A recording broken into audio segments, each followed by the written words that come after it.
केंद्र सरकार के सभी मंत्रीगण, सभी सांसदगण, सरकार के सभी कर्मचारी, अन्य महानुभाव और मेरे प्यारे साथियों, आज हम सभी एक नए इतिहास को बनते देख रहे हैं। आज विक्रम संवत 2082 फाल्गुन कृष्ण पक्ष विजया एकादशी, ये महत्वपूर्ण शुभ दिन माघ 24 शक संवत 1947 का पुण्य अवसर और आज की प्रचलित भाषा में कहूं तो 13 फरवरी का ये दिन भारत की विकास यात्रा में एक नए आरंभ का साक्षी बन रहा है। हमारे शास्त्रों में विजया एकादशी का बहुत महत्व रहा है। इस दिन जिस संकल्प के साथ आगे बढ़ते हैं उसमें विजय अवश्य प्राप्त होती है। आज हम सभी भी विकसित भारत का संकल्प लेकर सेवा तीर्थ में, कर्तव्य भवन में प्रवेश कर रहे हैं। अपने लक्ष्य में विजयी होने का दैवीय आशीर्वाद हमारे साथ है। मैं आप सभी को, पीएमओ की पूरी टीम को, कैबिनेट सचिवालय और विभिन्न विभागों के सभी कर्मचारियों को सेवा तीर्थ और नए भवनों की बधाई देता हूं। मैं इनके निर्माण से जुड़े सभी इंजीनियर्स का और श्रमिक साथियों का आभार व्यक्त करता हूं। साथियों, आजादी के बाद साउथ ब्लॉक और नॉर्थ ब्लॉक जैसी इमारतों से देश के लिए अनेक अहम निर्णय हुए, नीतियां बनी। लेकिन यह भी सच है कि ये इमारतें ब्रिटिश साम्राज्य के प्रतीक के तौर पर बनाई गई थी। इन इमारतों को बनाने का मकसद भारत को सदियों तक गुलामी की जंजीरों में जकड़े रखना था। साथियों, आप भी जानते हैं, एक समय था जब कोलकाता शहर देश की राजधानी हुआ करता था। लेकिन 1905 के बंगाल विभाजन के उस दौर में कोलकाता ब्रिटिश विरोधी आंदोलन का प्रबल केंद्र बन चुका था और इसलिए अंग्रेजों ने 1911 में भारत की राजधानी को कोलकाता से दिल्ली शिफ्ट किया। और उसी के बाद अंग्रेजी हुकूमत की जरूरतों और उसकी सोच को ध्यान में रखकर नॉर्थ ब्लॉक, साउथ ब्लॉक जैसी इमारतें बनाने का काम शुरू हुआ। इसके बाद जब रायसीना हिल्स के इन भवनों का उद्घाटन हुआ था, तब उस समय के वायसरॉय ने कहा था, जो नए भवन बने हैं वो ब्रिटिश सम्राट की इच्छाओं के अनुरूप बने हैं। यानी उस दौर में ये भवन ब्रिटेन के महाराजा की सोच को गुलाम भारत की जमीन पर उतारने का माध्यम थे। रायसीना हिल्स का चुनाव भी इसलिए किया गया कि इमारतें अन्य इमारतों से ऊपर रहे, कोई उनकी बराबरी ना कर सके। अब संयोग से सेवा तीर्थ का ये पूरा परिसर किसी पहाड़ी पर न होकर जमीन से ज्यादा जुड़ा है। साउथ ब्लॉक और नॉर्थ ब्लॉक जैसी इमारतें जहां ब्रिटिश हुकूमत की सोच को लागू करने के लिए बनी थी, वहीं आज मैं गर्व के साथ कह सकता हूं कि सेवा तीर्थ और कर्तव्य भवन जैसे नए परिसर भारत की जनता की आकांक्षाओं को पूरा करने के लिए बने हैं। यहां से जो फैसले होंगे वो किसी महाराजा की सोच को नहीं, 140 करोड़ देशवासियों की अपेक्षाओं को आगे बढ़ाने का आधार बनेंगे। इसी अमृत भावना के साथ आज मैं ये सेवा तीर्थ, एक कर्तव्य भवन भारत की जनता को समर्पित कर रहा हूं। साथियों, इस समय 21वीं सदी का पहला क्वार्टर पूरा हो चुका है। ये आवश्यक है कि विकसित भारत की हमारी कल्पना केवल नीतियों और योजनाओं में ही नहीं, हमारे कार्यस्थलों, हमारी इमारतों में भी दिखाई दे। जहां से देश का संचालन होता है, वो जगह प्रभावी भी होनी चाहिए और प्रेरणादायी भी होनी चाहिए। वो इंप्रेसिव भी हो और इंस्पायरिंग भी हो।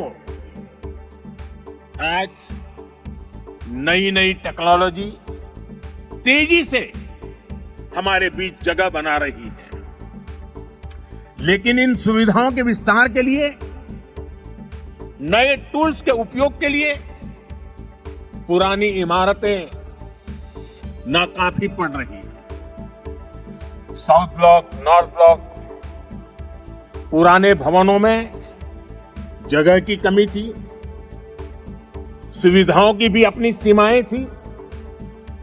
करीब करीब 100 साल पुरानी ये इमारतें भीतर से जर्जर होती जा रही थी। इसके अलावा भी कई चुनौतियां थी। मैं समझता हूं इन चुनौतियों के बारे में भी देश को निरंतर बताया जाना जरूरी है। जैसे आजादी के इतने दशकों के बाद भी भारत सरकार के अनेकों मंत्रालय दिल्ली के 50 से ज्यादा अलग अलग स्थानों से चल रहे हैं।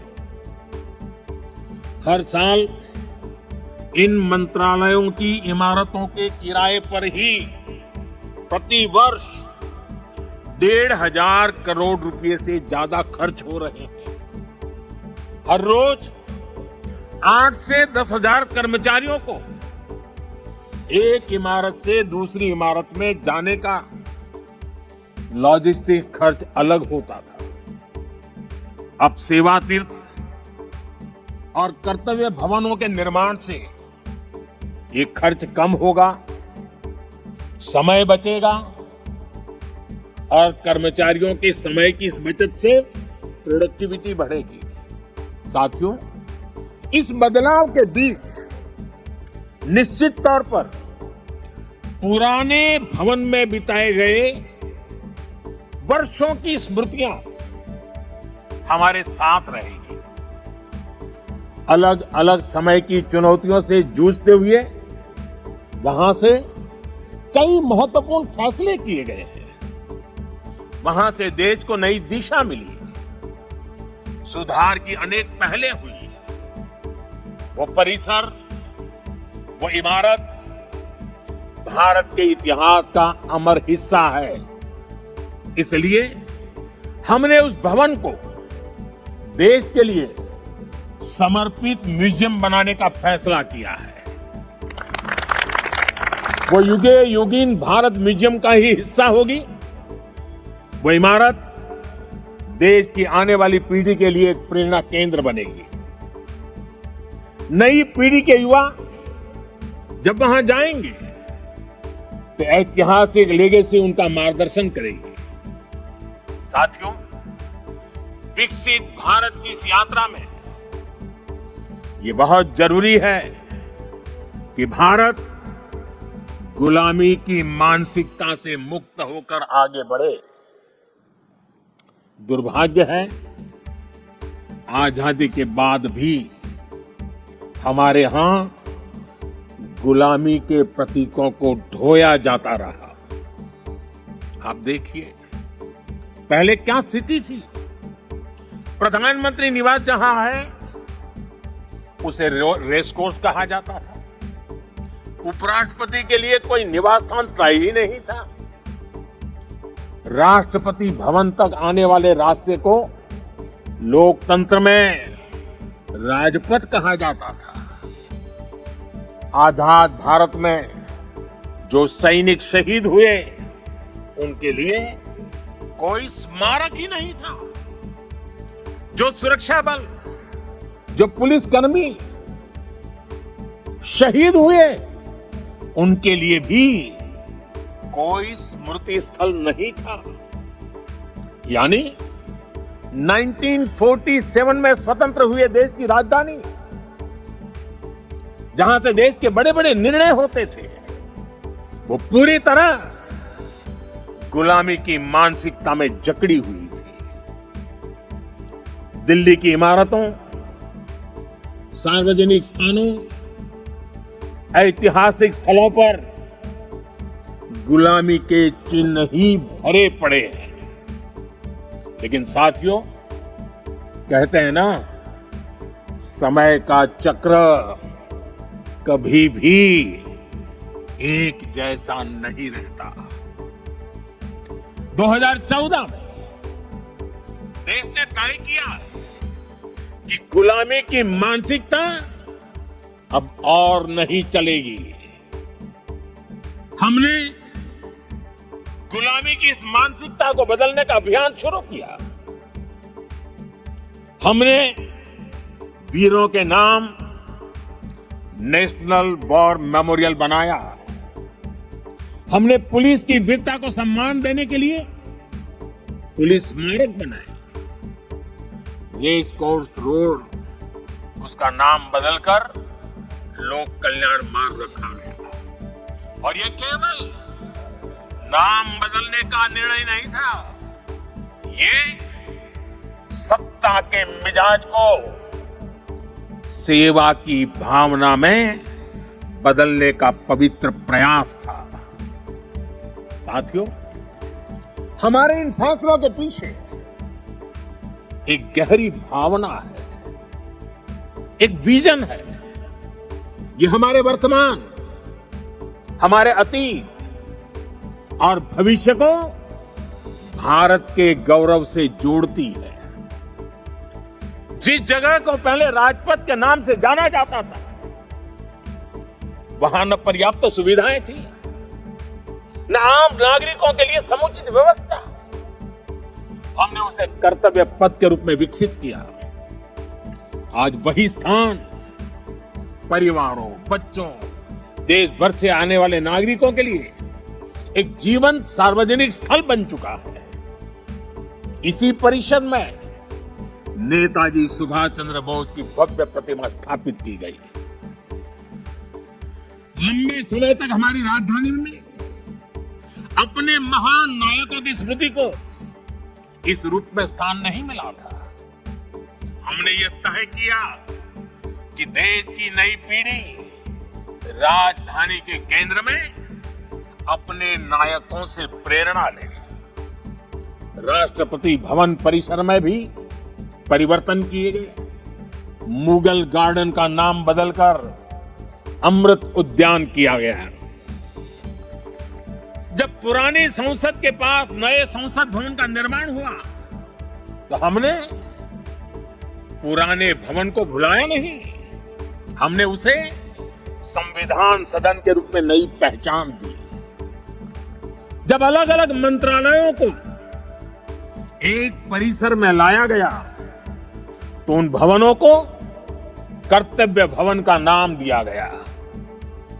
नाम बदलने की ये पहल केवल शब्दों का बदलाव नहीं है, इन सभी प्रयासों के पीछे वैचारिक सूत्रता एक ही है, स्वतंत्र भारत की स्वतंत्र पहचान, गुलामी से मुक्त निशान। साथियों, नए प्रधानमंत्री कार्यालय का नाम है सेवा तीर्थ।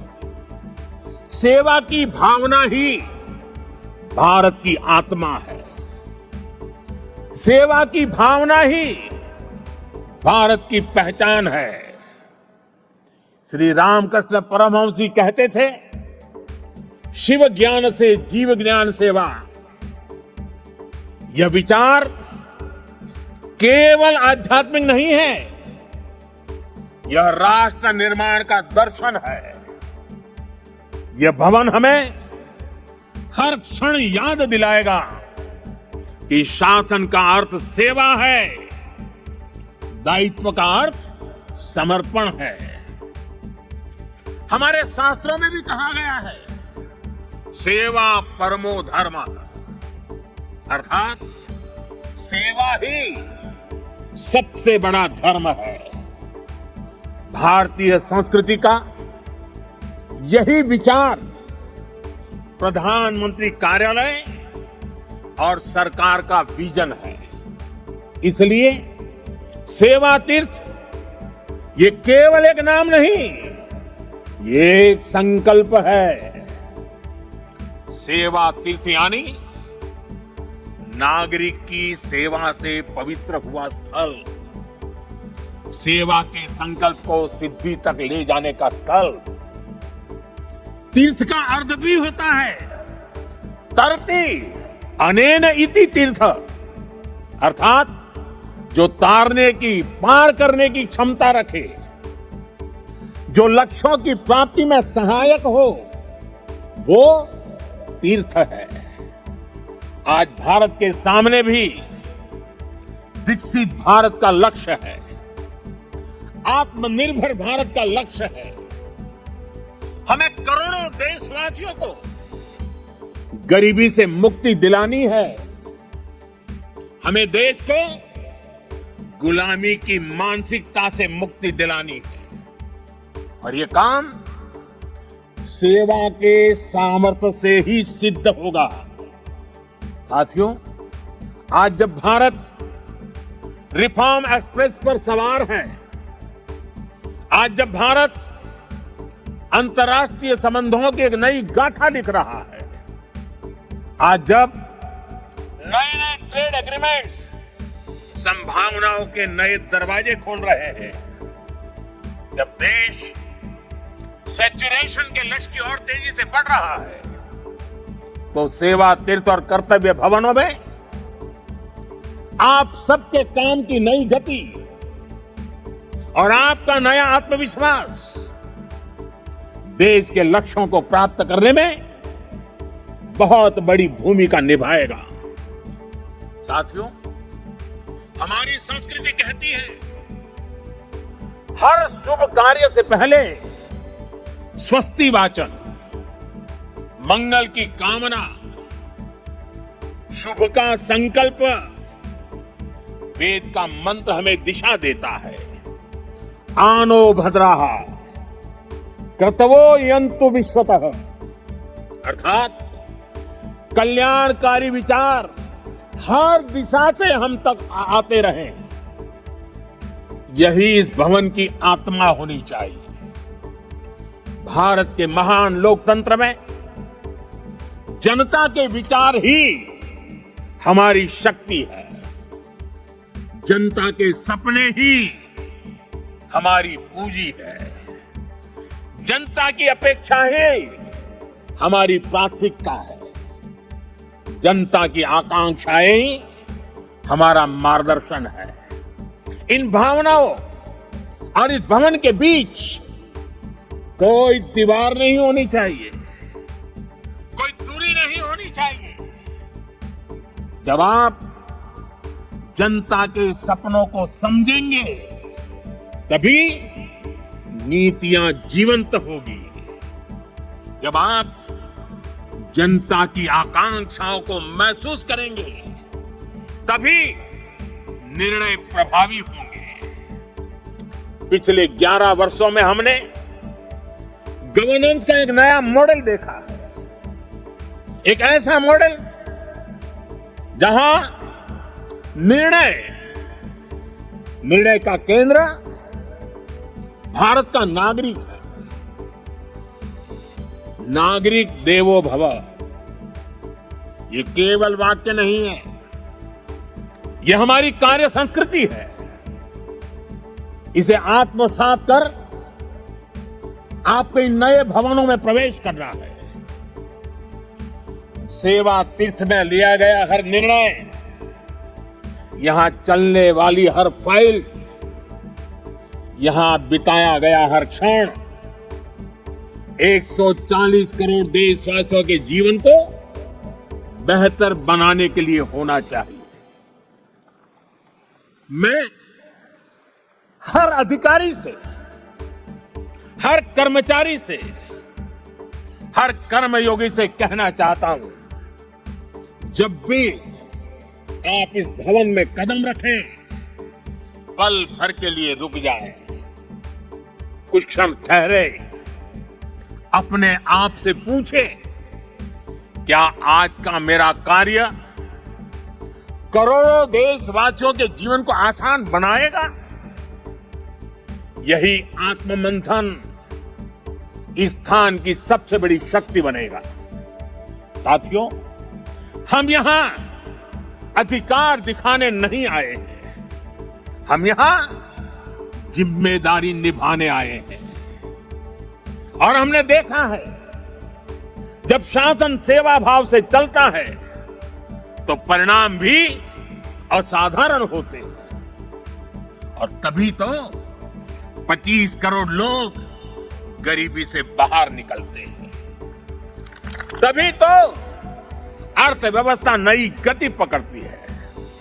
साथियों, आज विकसित भारत 2047 सिर्फ हमारा लक्ष्य नहीं है, यह विश्व की निगाहों में भारत की प्रतिज्ञा है।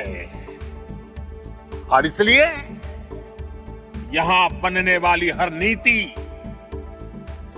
यहां होने वाला हर निर्णय सेवा की निरंतर भावना से प्रेरित होना चाहिए। और एक दिन जब आप सेवानिवृत्त होकर या स्थानांतरण के बाद इस भवन से विदा लेंगे, आप पीछे मुड़कर देखेंगे, अपने आज के दिनों को गर्व के साथ याद करेंगे। तब आप स्वयं से कह सकेंगे कि हां, जितने दिन मैं सेवा तीर्थ में रहा, कर्तव्य भवन में रहा, हर दिन मैंने देश के नागरिकों की सेवा की, हर निर्णय राष्ट्र के हित में लिया। वह क्षण आपको सुकून देगा, वह क्षण आपकी सबसे बड़ी उपलब्धि होगा, वह क्षण आपकी व्यक्तिगत पूंजी होगा, और वही पूंजी आपके जीवन को गौरव से भर देगी। साथियों, महात्मा गांधी की भावना थी, कर्तव्य की बुनियाद पर ही अधिकार की भव्य इमारत का निर्माण होता है। जब हम अपना कर्तव्य निभाते हैं तो बड़ी से बड़ी चुनौती से टकरा सकते हैं, उसका समाधान कर सकते हैं। हमारे संविधान निर्माताओं ने इसलिए ही कर्तव्य पर बहुत जोर दिया है। और इसलिए हमें याद रखना है, कोटि कोटि देशवासियों के सपनों को साकार करने का आधार है कर्तव्य। कर्तव्य आरंभ है। कर्तव्य इस जीवंत राष्ट्र की प्राणवायु है। करुणा और कर्मठता के स्नेह सूत्र में बंधा कर्म है कर्तव्य। संकल्पों की आस है कर्तव्य। परिश्रम की पराकाष्ठा है कर्तव्य। हर समस्या का समाधान है कर्तव्य। विकसित भारत का विश्वास है कर्तव्य। कर्तव्य समता है। कर्तव्य ममता है। कर्तव्य सार्वभौमिक है। कर्तव्य सर्वस्पर्शी है। सबका साथ सबका विकास के भाव में पिरोया मंत्र है कर्तव्य। राष्ट्र के प्रति समर्पण का भाव है कर्तव्य। हर जीवन में ज्योति जगा दे वो इच्छा शक्ति है कर्तव्य। आत्मनिर्भर भारत का उल्लास है कर्तव्य। भावी पीढ़ी के उज्जवल भविष्य की गारंटी है कर्तव्य। मां भारती की प्राण ऊर्जा का ध्वजवाहक है कर्तव्य। राष्ट्र के प्रति भक्ति भाव से किया हर कार्य है कर्तव्य। नागरिक देवो भव की साधना का जागरूक पथ है कर्तव्य। साथियों, कर्तव्य की इसी भावना से, इस भावना को सर्वोपरि रखते हुए हमें सेवा तीर्थ और नए बने भवनों में कर्तव्य भाव से प्रवेश करना है। साथियों, आज भारत तेजी से आगे बढ़ रहा है। एक नई ऊंचाई की ओर, एक नए युग की ओर। आने वाले वर्षों में हमारी पहचान केवल अर्थव्यवस्था से नहीं होगी। हमारी पहचान होगी गवर्नेंस की गुणवत्ता से, नीतियों की स्पष्टता से और कर्मयोगियों की निष्ठा से। सेवा तीर्थ और कर्तव्य भवनों में लिया गया हर निर्णय केवल एक फाइल का फैसला नहीं होगा। 2047 के विकसित भारत की दिशा तय करेगा। याद रखिए, 2047 का लक्ष्य सिर्फ एक तारीख नहीं है, वो 140 करोड़ सपनों की समय सीमा है। इस यात्रा में हर संस्थान महत्वपूर्ण है,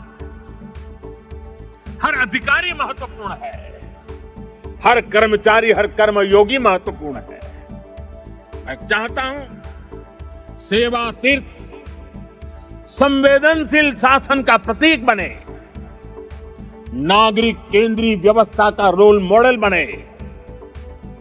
ऐसा स्थान जहां सत्ता नहीं सेवा दिखे, जहां पद नहीं प्रतिबद्धता दिखे, जहां अधिकार नहीं उत्तरदायित्व दिखे। मुझे पूरा विश्वास है हमारा संकल्प इतिहास लिखेगा। हमारा परिश्रम पीढ़ियों को दिशा देगा। मैंने लाल किले से कहा था, यही समय है, सही समय है। आइए हम हर पल, हर क्षण का सही इस्तेमाल करें। हम राष्ट्र प्रथम की भावना से ऐसे पुण्य कार्य करें कि आने वाली शताब्दियां कहे, यही वह समय था जब भारत ने स्वयं के भाग्य को पुनः परिभाषित किया। यही वह समय था जब भारत ने अगले 1000 साल के उज्जवल भविष्य के लिए अपना मजबूत कदम नई ऊर्जा, नई गति के साथ उठाया था। इसी विश्वास के साथ आप सभी को मेरी बहुत बहुत शुभकामनाएं, बहुत बहुत धन्यवाद। Vande Mataram. Thank you so much for watching this video. Don't forget to like, comment, share, and subscribe.